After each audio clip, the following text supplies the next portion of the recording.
Compound interest और simple interest कैसे निकालते हैं उसके फॉर्मूला को समझेंगे, ठीक है। तो चलिए स्टार्ट करते हैं। सबसे पहले सिंपल इंटरेस्ट। सिंपल इंटरेस्ट क्या होता है? तो सबसे पहले हम सिंपल इंटरेस्ट और कंपाउंड इंटरेस्ट से रिलेटेड कुछ टर्म समझ लें।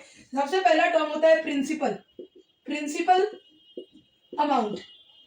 ये प्रिंसिपल अमाउंट क्या होता है? तो ये प्रिंसिपल अमाउंट होता है मूलधन यानी कि जो पैसा हमने लिया या किसी को दिया, अगर बैंक में जमा कर रहे हैं तो वो हो गया प्रिंसिपल अमाउंट, या किसी कोई हमसे ले रहा है तो उसको वो हो गया प्रिंसिपल अमाउंट, या हम जो लोन ले रहे हैं बैंक से वो भी हो गया प्रिंसिपल अमाउंट। इसको हम करेंगे पी से। ये कैसे करेंगे डिनोट? पी से डिनोट करते हैं। दूसरा हमारा टर्म होता है rate of interest.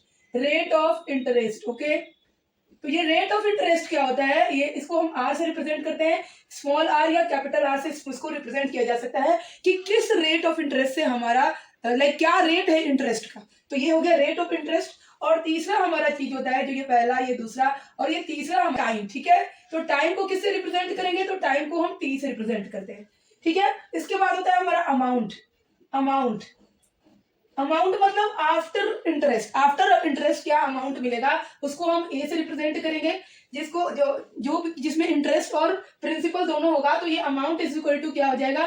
Principal plus interest. ये तो सिंपल इंटरेस्ट का फॉर्मूला होता है, अगर एसआई बात करें तो प्रिंसिपल यानी P into rate of interest R into time period T upon 100। ये यहां से हमारा निकल गया सिंपल इंटरेस्ट।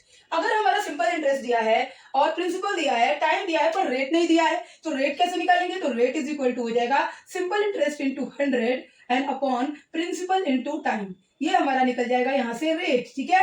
अगर हमें टाइम पीरियड निकालना है तो time is equal to simple interest into 100 upon P into R, like principal into rate. ये हमारा निकल गया क्या? Time period. तो इस तरह से हम सिंपल इंटरेस्ट निकाल सकते हैं। और अमाउंट का ऑलरेडी मैंने बता दिया, अमाउंट इज इक्वल टू होता है प्रिंसिपल इंटू इंटरेस्ट यानी सिंपल इंटरेस्ट। तो अगर आपको मेरी वीडियो अच्छी लगी तो चैनल को लाइक शेयर और सब्सक्राइब करिए। केवीएस और एनवीएस के प्रिपरेशन के लिए हमसे जुड़िए और अगले वीडियो में देखिए कंपाउंड इंटरेस्ट के बारे में।